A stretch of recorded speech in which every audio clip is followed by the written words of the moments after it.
श्रीमद् भागवत महापुराण स्कंद 11वां अध्याय 22वां तत्वों की संख्या और पुरुष प्रकृति विवेक। उद्धव जी ने कहा, प्रभो, विश्वेश्वर ऋषियों ने तत्वों की संख्या कितनी बतलाई है। आपने तो अभी 19वें अध्याय में 9, 11, 5 और 3 अर्थात कुल 28 तत्व गिनाए हैं। यह तो हम सुन चुके हैं, किंतु कुछ लोग 26 तत्व बतलाते हैं तो कुछ 25, कोई 7, 9 अथवा 6 स्वीकार करते हैं, कोई 4 बतलाते हैं तो कोई 11। इसी प्रकार किन्हीं किन्हीं ऋषि मुनियों के मत में उनकी संख्या 17 है, कोई 16 और कोई 13 बतलाते हैं। सनातन श्री कृष्ण ऋषि मुनि इतनी भिन्न संख्याएं किस अभिप्राय से बतलाते हैं, आप कृपा करके हमें बतलाइए। भगवान श्री कृष्ण ने कहा, उद्धव जी, वेद्यज ब्राह्मण इस विषय में जो कुछ कहते हैं वह सभी ठीक है, क्योंकि सभी तत्व सब में अंतर्भूत हैं। मेरी माया को स्वीकार करके क्या कहना असंभव है। जैसा तुम कहते हो वह ठीक नहीं, जो मैं कहता हूँ वही यथार्थ है। इस प्रकार जगत के कारण के संबंध में विवाद इसीलिए होता है कि मेरी शक्तियों, सत्व, रज आदि गुणों और उनकी वृत्तियों का रहस्य लोग समझ नहीं पाते। इसीलिए वे अपनी अपनी मनोवृत्ति पर ही आग्रह कर बैठते हैं। सत्व आदि गुणों के शोभ से ही यह विविध कल्पना रूप प्रपंच, जो वस्तु नहीं केवल नाम है, उठ खड़ा हुआ है। यही वाद विवाद करने वालों के विवाद का विषय है। जब इंद्रियां अपने वश में हो जाती हैं तथा चित्त शांत हो जाता है, तब यह प्रपंच भी निवृत्त हो जाता है और इसकी निवृत्ति के साथ ही सारे वाद विवाद भी मिट जाते हैं। पुरुष शिरोमणे तत्वों का एक दूसरे में अनुप्रवेश है। इसीलिए वाक्ता तत्वों की जितनी संख्या बतलाना चाहता है, उसके अनुसार कारण को कार्य में अथवा कार्य को कारण में मिलाकर अपनी इच्छित संख्या सिद्ध कर लेता है। ऐसा देखा जाता है कि एक ही तत्व में बहुत से दूसरे तत्वों का अंतर्भाव हो गया है। इसका कोई बंधन नहीं है कि किसका किसमें अंतर्भाव हो। कभी घटपट आदि कार्य वस्तुओं को उनके कारण मिट्टी सूत आदि में, तो कभी मिट्टी सूत आदि का घटपट आदि कार्यों में अंतर्भाव हो जाता है। इसीलिए वादी प्रतिवादियों में से जिसकी वाणी में जिस कार्य को जिस कारण में अथवा जिस कारण को जिस कार्य के अंतर्भूत करके तत्वों की जितनी संख्या स्वीकार की है, वह हम निश्चित ही स्वीकार करते हैं, क्योंकि उनका वह उपादान युक्ति संगत ही है। उद्धव जी, जिन लोगों ने 26 संख्या स्वीकार की है, वे ऐसा कहते हैं कि जीव अनादिकाल से अविद्या से ग्रस्त हो रहा है। वह स्वयं अपने आप को नहीं जान सकता। उसे आत्मज्ञान कराने के लिए किसी अन्य सर्वज्ञ की आवश्यकता है। इसीलिए प्रकृति, कार्य, कारण रूप 24 तत्व, 25 पुरुष और 26वां ईश्वर, इस प्रकार कुल 26 तत्व स्वीकार करने चाहिए। 25 तत्व मानने वाले कहते हैं कि इस शरीर में जीव और ईश्वर का अणु मात्र भी अंतर या भेद नहीं है, इसीलिए उनमें भेद की कल्पना व्यर्थ है। रही ज्ञान की बात, सो तो सात्विक प्रकृति का गुण है। तीनों गुणों की साम्य अवस्था ही प्रकृति है। इसीलिए सत्व, रज आदि गुण आत्मा के नहीं, प्रकृति के हैं। इन्हीं के द्वारा जगत की स्थिति, उत्पत्ति और प्रलय हुआ करते हैं। इसीलिए ज्ञान आत्मा का गुण नहीं, प्रकृति का ही गुण सिद्ध होता है। इस प्रसंग में सत्व गुण ही ज्ञान है, रजोगुण ही कर्म है और तमोगुण ही अज्ञान कहा गया है। और गुणों में शोभ उत्पन्न करने वाला ईश्वर ही काल है और सूत्र अथवा मह तत्व ही स्वभाव है। इसीलिए 25 और 26 तत्वों की दोनों ही संख्या युक्ति संगत है। उद्धव जी, यदि तीनों गुणों को प्रकृति से अलग मान लिया जाए, जैसा कि उनकी उत्पत्ति और प्रलय को देखते हुए मानना चाहिए, तो तत्वों की संख्या स्वयं ही 28 हो जाती है।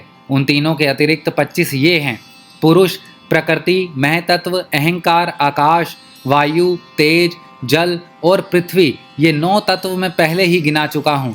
श्रोत, त्वचा, चक्षु, नासिका और रसना, ये 5 ज्ञानेंद्रियाँ, वाक, पाणी, पाद, पाय और उपस्थ, ये 5 कर्मेंद्रियाँ, तथा मन, जो कर्मेंद्रियों और ज्ञानेंद्रियाँ दोनों ही हैं। इस प्रकार कुल 11 इंद्रियां तथा शब्द, स्पर्श, रूप, रस और गंध, ये ज्ञानेंद्रियां के 5 विषय। इस प्रकार 3, 9, 11 और 5 सब मिलाकर 28 तत्व होते हैं। कर्मेंद्रियों के द्वारा होने वाले 5 कर्म, चलना, बोलना, मल त्यागना, पेशाब करना और काम करना, इनके द्वारा तत्वों की संख्या नहीं बढ़ती। इन्हें कर्मेंद्रिय स्वरूप ही मानना चाहिए। सृष्टि के आरंभ में कार्य, 11 इंद्रिय और पंचभूत और कारण, महतत्व आदि के रूप में प्रकृति ही रहती है।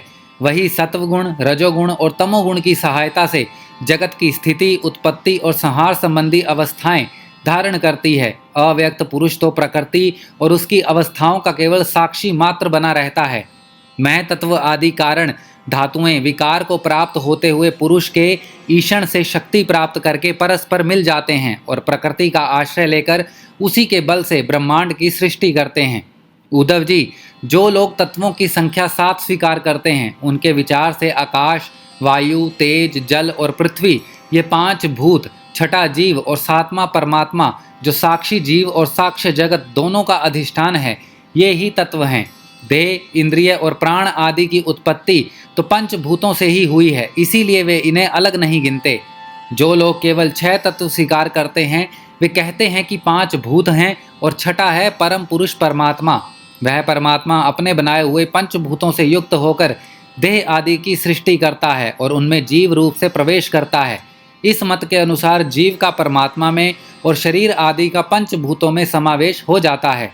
जो लोग कारण के रूप में 4 ही तत्व स्वीकार करते हैं, वे कहते हैं कि आत्मा से तेज, जल और पृथ्वी की उत्पत्ति हुई है और जगत में जितने पदार्थ हैं सब इन्हीं से उत्पन्न होते हैं। वे सभी कार्यों का इन्हीं में समावेश कर लेते हैं। जो लोग तत्वों की संख्या 17 बतलाते हैं, वे इस प्रकार गणना करते हैं: 5 भूत, 5 तन्मात्राएं, 5 ज्ञानेंद्रियां, 1 मन और 1 आत्मा। जो लोग तत्वों की संख्या 16 बतलाते हैं, उनकी गणना भी इसी प्रकार है। अंतर केवल इतना ही है कि वे आत्मा में मन का भी समावेश कर लेते हैं और इस प्रकार उनकी तत्व संख्या 16 रह जाती है। जो लोग 13 तत्व मानते हैं, वे कहते हैं कि आकाश आदि 5 भूत, श्रोता आदि 5 ज्ञानेंद्रियां, 1 मन, 1 जीवात्मा और परमात्मा, ये 13 तत्व हैं। 11 संख्या मानने वालों ने 5 भूत, 5 ज्ञानेंद्रियां और इसके अतिरिक्त 1 आत्मा का अस्तित्व स्वीकार किया है। जो लोग 9 तत्व मानते हैं, वे आकाश आदि 5 भूत और मन, बुद्धि, अहंकार, ये 8 प्रकृतियां और 9वां पुरुष, इन्हीं को तत्व मानते हैं। उद्धव जी, इस प्रकार ऋषि मुनियों ने भिन्न भिन्न प्रकार से तत्वों की गणना की है। सबका कहना उचित ही है, क्योंकि सबकी संख्या युक्ति युक्त है। जो लोग तत्वज्ञानी हैं, उन्हें किसी भी मत में बुराई नहीं दिखती, उनके लिए तो सब कुछ ठीक ही है। उद्धव जी ने कहा, श्याम सुंदर, यद्यपि स्वरूपतः प्रकृति और पुरुष दोनों एक दूसरे से सर्वथा भिन्न हैं, तथापि वे आपस में इतने घुल मिल गए हैं कि साधारणतः इतना भेद नहीं जान पड़ता। प्रकृति में पुरुष और पुरुष में प्रकृति अभिन्न से प्रतीत होते हैं। इनकी भिन्नता स्पष्ट कैसे हो? कमल नयन श्री कृष्ण, मेरे हृदय में इतनी भिन्नता और अभिन्नता को लेकर बहुत बड़ा संदेह है। आप तो सर्वज्ञ हैं, अपनी युक्ति युक्त वाणी से मेरे संदेह का निवारण कर दीजिए। भगवान, आपकी ही कृपा से जीवों को ज्ञान होता है और आपकी माया शक्ति से ही उनके ज्ञान का नाश होता है। अपनी आत्मस्वरूपिणी माया की विचित्र गति आप ही जानते हैं और कोई नहीं जानता, अतएव आप ही मेरा संदेह मिटाने में समर्थ हैं। भगवान श्री कृष्ण ने कहा, उद्धव जी, प्रकृति और पुरुष, शरीर और आत्मा, इन दोनों में अत्यंत भेद है। इस प्रकृत जगत में जन्म, मरण और वृद्धि, हास आदि विकार लगे ही रहते हैं। इसका कारण यह है कि यह गुणों में शोभ से ही बना है। प्रिय मित्र, मेरी माया त्रिगुणात्मिकता है। वही अपने सत्व, रज आदि गुणों से अनेकों प्रकार की भेद वृत्तियां पैदा कर देती है। यद्यपि इसका विस्तार असीम है, फिर भी इस विकारात्मक सृष्टि को 3 भागों में बांट सकते हैं। वे 3 भाग हैं: अध्यात्म, अधिदैव और अधिभूत। उदाहरणार्थ, नेत्र इंद्रिय आध्यात्म है, इसका विषय रूप अधिभूत है, और नेत्र गोलक में स्थित सूर्य देवता का अंश अधिदैव है। ये तीनों परस्पर एक दूसरे के आश्रम से सिद्ध होते हैं और इसीलिए आध्यात्म, अधिदैव और अधिभूत, ये तीनों ही परस्पर सापेक्ष हैं। परंतु आकाश में स्थित सूर्यमंडल इन तीनों की अपेक्षा से मुक्त है, क्योंकि वह स्वतः सिद्ध है। इसी प्रकार आत्मा भी उपरयुक्त तीनों भेदों का मूल कारण उनका साक्षी और उनसे परे है। वही अपने स्वयं सिद्ध प्रकाश में समस्त सिद्ध पदार्थों की मूल सिद्धि है। उसी के द्वारा सबका प्रकाश होता है। जिस प्रकार चक्षु के 3 भेद बतलाए गए हैं, उसी प्रकार त्वचा, श्रोत्र, जिह्वा, नासिका और चित्त आदि के भी 3 भेद हैं। प्रकृति से मह तत्व बना है और मह तत्व से अहंकार। इस प्रकार यह अहंकार गुणों के शोभ से उत्पन्न हुआ प्रकृति का ही एक विकार है। अहंकार के 3 भेद हैं: सात्विक, तामस और राजस। यह अहंकार ही अज्ञान और सृष्टि की विविधता का मूल कारण है। आत्मज्ञान स्वरूप है, इसका इन पदार्थों से ना तो कोई संबंध है और ना उनमें कोई विवाद की ही बात है। आस्ति नास्ति, है नहीं, सगुण निर्गुण, भाव अभाव, सत्य मिथ्या आदि रूप से जितने भी वाद विवाद हैं, सबका मूल कारण भेद सृष्टि ही है। इसमें संदेह नहीं है कि इस विवाद का कोई प्रयोजन नहीं है, यह सर्वथा व्यर्थ है। तथापि जो लोग मुझसे अपने वास्तविक स्वरूप के विमुख हैं वे इस विवाद से मुक्त नहीं हो सकते। उद्धव जी ने पूछा, भगवान, आपसे विमुख जीव अपने किए हुए पुण्य पापों के फल स्वरूप ऊंची नीची योनियों में जाते आते रहते हैं। अब प्रश्न यह है कि व्यापक आत्मा का एक शरीर से दूसरे शरीर में जाना, अकर्ता का कर्म करना और नित्य वस्तु का जन्म मरण कैसे संभव है? गोविंद, जो लोग आत्मज्ञान से रहित हैं वे तो इस विषय के ठीक ठीक सोच भी नहीं सकते और इसके विषय के विद्वान संसार में प्रायः मिलते नहीं, क्योंकि सभी लोग अपनी माया की भूल भुलैया में पड़े हुए हैं। इसीलिए आप ही कृपा करके मुझे इसका रहस्य समझाइए। भगवान श्री कृष्ण ने कहा, प्रिय उद्धव, मनुष्यों का मन कर्म संस्कारों का पुंज है। उन संस्कारों के अनुसार भोग प्राप्त करने के लिए उसके साथ 5 इंद्रियां भी लगी हुई हैं। इसी का नाम है लिंग शरीर। वही कर्मों के अनुसार एक शरीर से दूसरे शरीर में, एक लोक से दूसरे लोक में आता जाता रहता है। आत्मा इस लिंग शरीर से सर्वथा पृथक है, उसका आना जाना नहीं होता, परंतु जब वह अपने को लिंग शरीर ही समझ बैठता है, उसी में अहंकार कर लेता है, तब उसे भी अपना जाना आना प्रतीत होने लगता है। मन कर्मों के अधीन है, वह देखे हुए या सुने हुए विषयों का चिंतन करने लगता है और क्षण भर में ही उसमें तदाकार हो जाता है तथा उन्हीं पूर्व चिंतित विषयों में लीन हो जाता है। धीरे धीरे उसकी स्मृति, पूर्वापर का अनुसंधान भी नष्ट हो जाता है। उन देवादी शरीरों में इसका इतना अभिनिवेश है, इतनी तल्लीनता हो जाती है कि जीव को अपने पूर्व शरीर का स्मरण भी नहीं रहता। किसी भी कारण से शरीर को सर्वथा भूल जाना ही मृत्यु है। उदार उद्धव, जब यह जीव किसी भी शरीर को अभेद भाव से मैं के रूप में स्वीकार कर लेता है तब उसे ही जन्म कहते हैं। ठीक वैसे ही जैसे स्वप्नकालीन और मनोरथकालीन शरीर में अभिमान करना ही स्वप्न है और मनोरथ कहा जाता है। यह वर्तमान देह में स्थित जीव जैसे पूर्व देह का स्मरण नहीं करता, वैसे ही स्वप्न या मनोरथ में स्थित जीव भी पहले के स्वप्न और मनोरथ को स्मरण नहीं करता। प्रत्युत उस वर्तमान स्वप्न और मनोरथ में पूर्व सिद्ध होने पर भी अपने को नवीन सा ही समझता है। इंद्रियों के आश्रय मन या शरीर की सृष्टि से आत्म वस्तु में यह उत्तम, मध्यम और अधम की त्रिविधा भासती है। उसमें अभिमान करने से ही आत्मा बाह्य और अभ्यंतर भेदों का हेतु मालूम पड़ने लगता है। जैसे दुष्ट पुत्र को उत्पन्न करने वाला पिता पुत्र के शत्रु मित्र आदि के लिए भेद का हेतु हो जाता है। प्यारे उद्धव, काल की गति सूक्ष्म है, उसमें साधारणतः देखा नहीं जा सकता। उसके द्वारा प्रति क्षण ही शरीरों की उत्पत्ति और नाश होते रहते हैं। सूक्ष्म होने के कारण ही प्रति क्षण होने वाले जन्म मरण नहीं दिख पड़ते। जैसे काल के प्रभाव से दिए की लौ, नदियों के प्रवाह अथवा वृक्ष के फलों की विशेष विशेष अवस्थाएं बदलती रहती हैं, वैसे ही समस्त प्राणियों के शरीर की आयु, अवस्था आदि भी बदलती रहती है।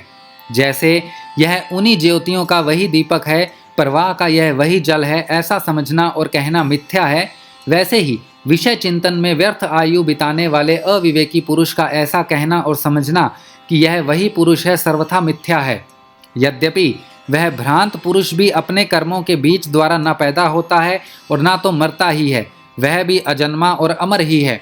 फिर भी भ्रांति से वह उत्पन्न होता है और मरता सा भी है, जैसे कि काष्ठ से युक्त अग्नि पैदा होता और नष्ट होता दिखाई पड़ता है। उद्धव जी, गर्भाधान, गर्भ वृद्धि, जन्म, बाल्यावस्था, कुमार अवस्था, जवानी, अधेड़ अवस्था, बुढ़ापा और मृत्यु, ये 9 अवस्थाएं शरीर की ही हैं। यह शरीर जीव से भिन्न है और ये ऊंची नीची अवस्थाएं उसके मनोरथ के ही अनुसार हैं, परंतु वह अज्ञानवश गुणों के संग से इन्हें अपनी मानकर भटकने लगता है और कभी कभी विवेकी हो जाने पर इन्हें छोड़ भी देता है।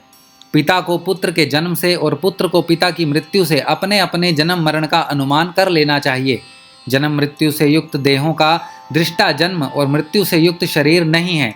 जैसे जौ, गेहूं आदि की फसल बोने पर उग आती है और पक जाने पर काट दी जाती है, किंतु जो पुरुष उनके उगने और काटने का जानने वाला साक्षी है वह उनसे सर्वथा पृथक है। वैसे ही जो शरीर और उसकी अवस्थाओं का साक्षी है वह शरीर से सर्वथा पृथक है। अज्ञानी पुरुष इस प्रकार प्रकृति और शरीर से आत्मा का विवेचन नहीं करते, वे उसे उनसे तत्तत्व अलग अनुभव नहीं करते और विषय भोग से सच्चा सुख मानने लगते हैं तथा उसी में मोहित हो जाते हैं। इसी से उन्हें जन्म मृत्यु रूप संसार में भटकना पड़ता है। जब अविवेकी जीव अपने कर्मों के अनुसार जन्म मृत्यु के चक्र में भटकने लगता है, तब सात्विक कर्मों की आसक्ति से वह ऋषि लोक और देवलोक में, राजसिक कर्मों की आसक्ति से मनुष्य और असुर योनि में तथा तामसी कर्मों की आसक्ति से भूत प्रेत एवं पशु पक्षी आदि योनियों में जाता है।